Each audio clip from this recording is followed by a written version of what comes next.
So ito mga sangkay, malaking pasabog to, no?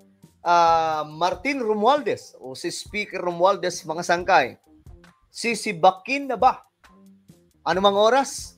Naku, mayroon po kasing nangyayari ngayon mga sangkay. Ito, pag-usapan po natin. Pero bago tayo mag-umpisa o magtuloy-tuloy, sa mga hindi pa po dyan nakakapag-subscribe, naku po, tayo ay road to 2 million subscribers na. Kaya naman, ano pang hinihintay mo? Makikita nyo po yung subscribe button sa baba ng video na to. I-click nyo lamang po yung subscribe, i-click ang bell, at i-click nyo po yung all. Sa mga nanonood po sa Facebook, i-follow nyo yung ating Facebook page. Okay. Eto mga sangkay, matinding pasabog to ngayon. Ay nako. Alam ko marami pong may ayaw, no? May mga, lalong-lalo na po, yung mga DDS dyan. Talagang very vocal sila na ayaw namin kay Martin Romualdez. Siya ang traidor. Tinraidor niya si VP Sara. Ngayon, mga sangkay, eto ang balita. Eto, may lumalabas sa chismis. Naririnig-rinig ko na to. Na maaari daw pong masibak si Romualdez. At may mga pangalan na lumulutang. Dalawa, mga sangkay. Dalawang matunog na pangalan ito.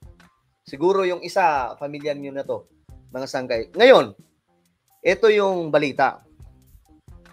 May nag-reveal kasi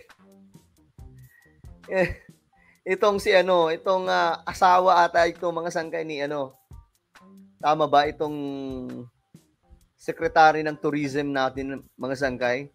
Si Representative Duke Frasco.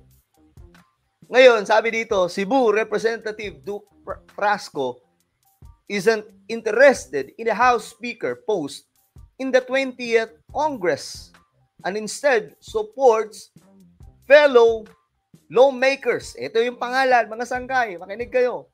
Toby Tiangco and Albi Benitez.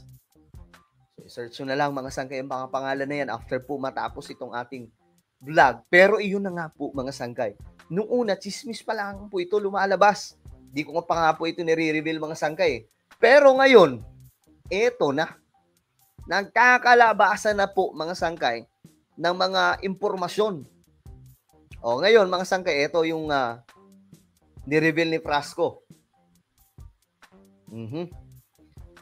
Yung susuportahan daw po niya mga sangkay, walang iba kundi itong si Toby Tiangco at itong si Albi Benitez.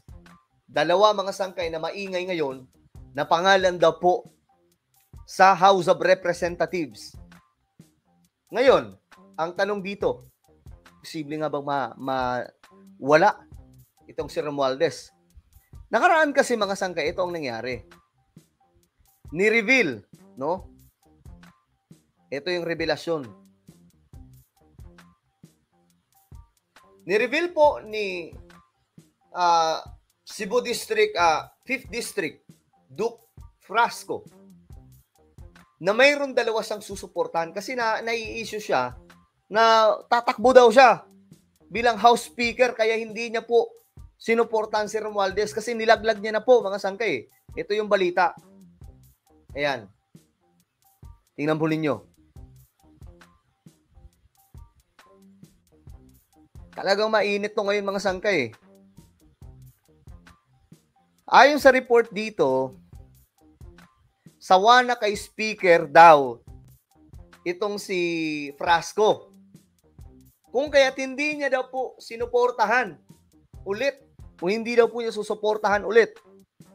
Ayan mga sangkay, hindi po siya pumirma sa isang manifesto na mag-i-endorse kay House Speaker Ferdinand Martin Romualdez. So yun po yung balita mga sangkay. Kaya naman, tinanggal po. Ayan yung balita mga sangkay. Sinibak daw po. Frasco pinatalsik dahil hindi sinuportahan si Romualdez. Ayan mga sangkay. Cebu Congressman Duke Frasco na son-in-law ni Gwen Garcia pinatalsik dahil sa pagtanggi nitong suportahan si Speaker Romualdez.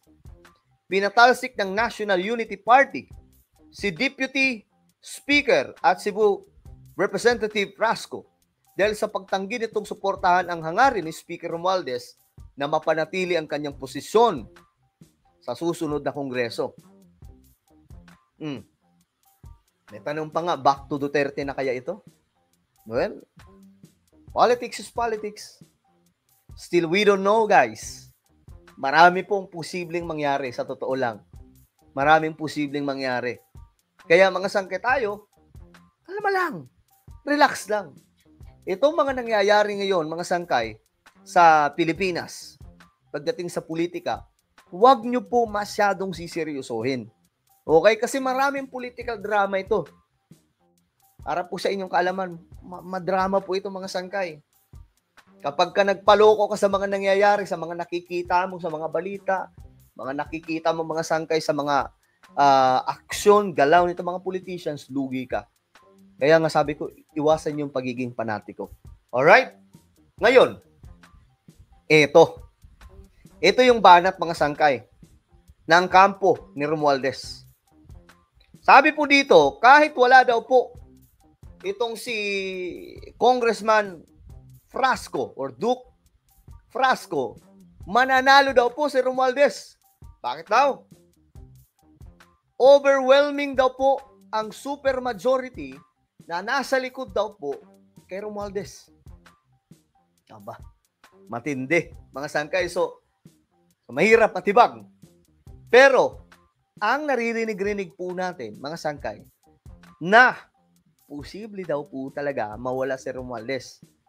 Yan po yung mga lumalabas na kwento, mga sangkay, no? Ako naman, kahit sino ang umupo dyan, basta umayos lamang po sila, okay ako dyan. Si Romualdez naman kasi, nasira po ito mga sangkay sa mga DDS talaga eh. Pero hindi po doon sa loob ng Kongreso, ha? Yung mga yung mga tao, mga sangkay, talagang supporters po ni PRRD. Ngayon, basahin po natin yung pasabog ni Duke Frasco. Sabi po niya, kasi nai-issue na gusto daw po niya maging speaker. Ngayon, binara po niya mga sangkay. Sabi niya, contrary to recent reports, I have not made any decision, much less offered myself for the position of Speaker of the House in the 20th Congress.